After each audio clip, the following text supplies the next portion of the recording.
Hi, this is Adam from Small Town Machine Shop over here at the workbench, little sections of it.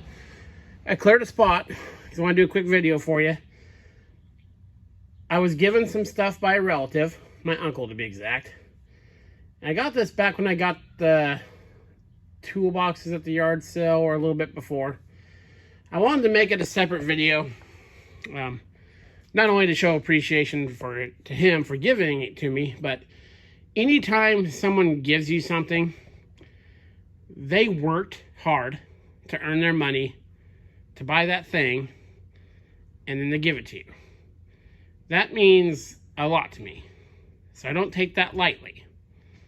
So I wanted to make sure that I did a separate video on it, and not just throw it in with the stuff I found at a yard sale. Because the stuff that's given to me means more to me than stuff I randomly buy. So, that being said, I will bring some stuff over here and we will go through it. Okay, the first two things here is a Ballard Motor. Big fan of Ballard Motors. Turns nice and free. A little dry sounding, but no problem there to fix. It's a 3-phase. It's actually my first fractional, I think it's my only fractional 3-phase motor, and a half-horse motor is a handy motor to have for 3-phase for drill presses and stuff.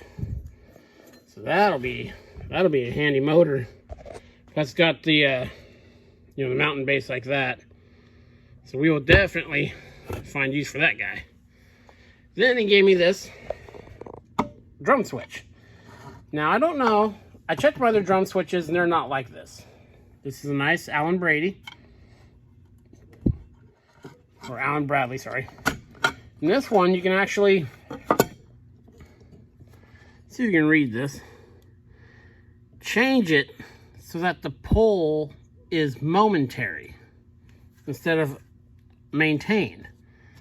And that will be very handy. It will be handy for threading. I'll probably put this on the big drill press. Or maybe even the Tida. Yeah. But all my other drum switches, and they're the ones I've ever had with other machines, never did that. So that is going to be handy. It's a nice metal body. Of course, got all your wiring diagrams in there. So that is super cool. Okay, we'll get these things off the bench and I'll bring you back. Okay, now here we got a tote full of stuff. And I actually really like this tote too. So, first thing here, we got a nice big hand sledge. It's a 6-pound. That'll be handy for putting some wampus on things. And I actually do not have a hand sledge, so we got a soft blow hammer. You never have too many of those in the shop. We got another, the name of these hammers just left my mind. But you know what kind of hammer this is. So yeah, some nice big hammer additions to the shop. Let's see what else we got. Cutting disc.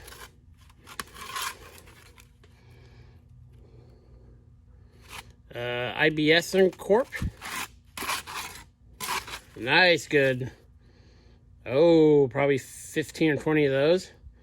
So those will go in the cabinet over there. We'll for sure use those. I do a lot of cutting. This is all full of electrical connectors and crimp connectors, butt connectors, and you can never have too many electrical connectors. As you guys know that do any amount of wiring, you always seem to come up one male or female short or something like that. They're all different wire gauges in here. That is super awesome. I go through this and sort it into my gloss and stuff. But yeah, that is plumb full of crimp connectors. We got a Milwaukee cord. I've seen this end before. Not on the machines I have, but I know I've seen tools that take that. That's brand new in the package. So it goes with my electrical stuff. And I'm sure that'll come in handy. They sell a lot of Milwaukee stuff at that the auction I go to, and a lot of it's missing the cords for some reason. You saw that with the Metabo grinders and stuff that I got from the last auction. Some more electrical stuff. Hose clamps, you can never have enough of. Put those in there. Now that's some big shrink tube. That's some very big shrink tube. Okay, a thing I do with shrink tube that I don't know if either of you guys do this. On hydraulic hoses that rub against stuff, I will put 2 layers. I've never had stuff this thick, so that'll be handy, but I'll put 2 layers of the shrink wrap over it to help prevent abrasion, and that's worked out well on stuff I've done it with. So this is probably what I use this for. That'd be handy. Some fuses, these are automatic circuit breakers.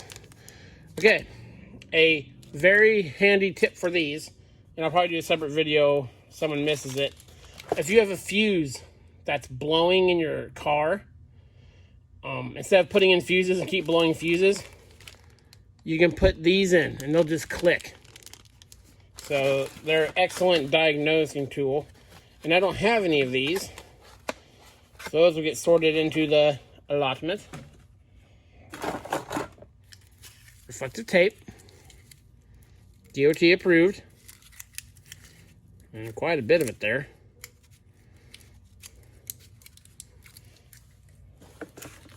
Some various, let's see here. Oh, these are, you know, the wire goes through there. Got the compression thing on it, the cord does. Those will go into my wiring assortments. Okay, now this I thought was really cool.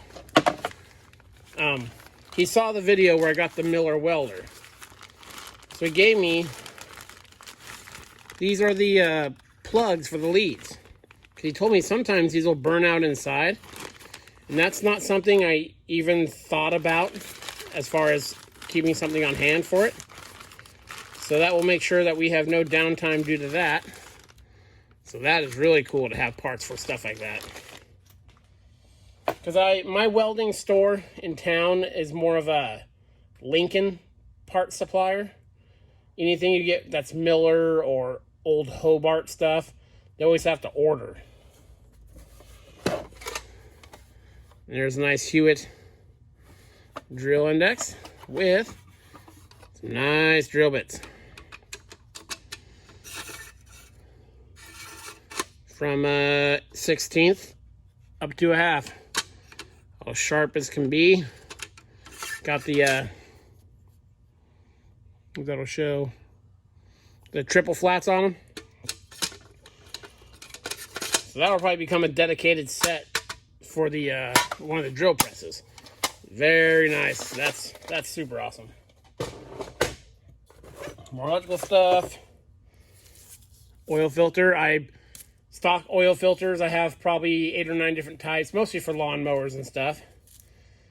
This size of this one seems familiar. But I'll look it up and we'll make some notes on it, and I'll put it in with the others.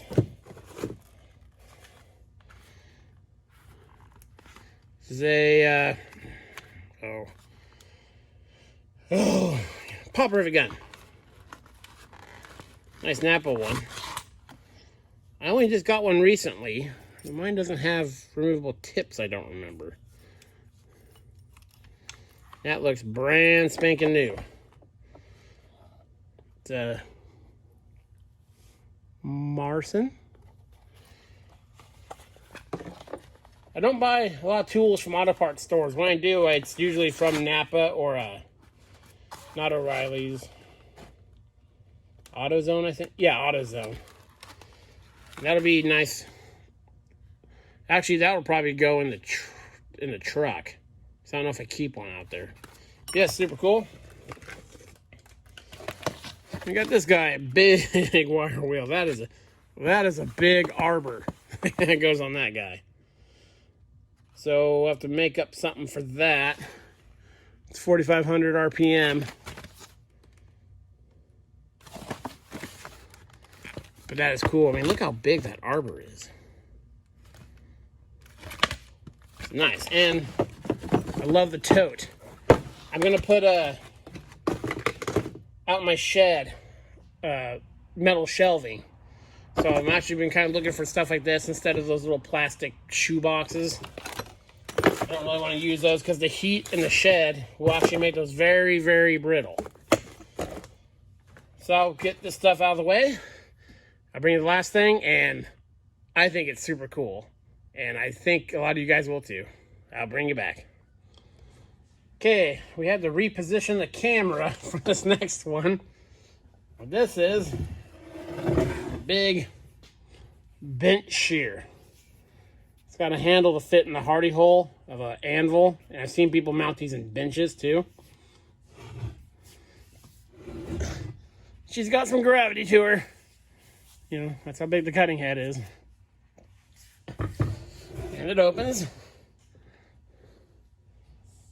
And it scissors down. Get a overall length on this guy. It's 42 inches. And I've cut some stuff with it. It is sharp. And I'll show it in a future video how to sharpen stuff like this. But yeah, that is cool.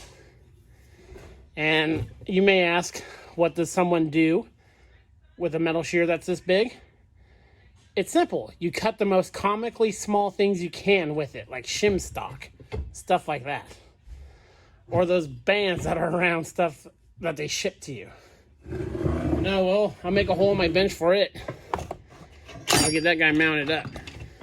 That way I can put it under the bench when I go to use it, put up here, and you can actually whomp on the back of this to cut through some thicker stuff. So yeah. That is the gifts I received from a family member. Very, very much appreciated. Anything I ever receive from anyone is very greatly appreciated. So yeah, this is Adam from Small Town Machine Shop. Please comment, like, and subscribe, and thanks for watching.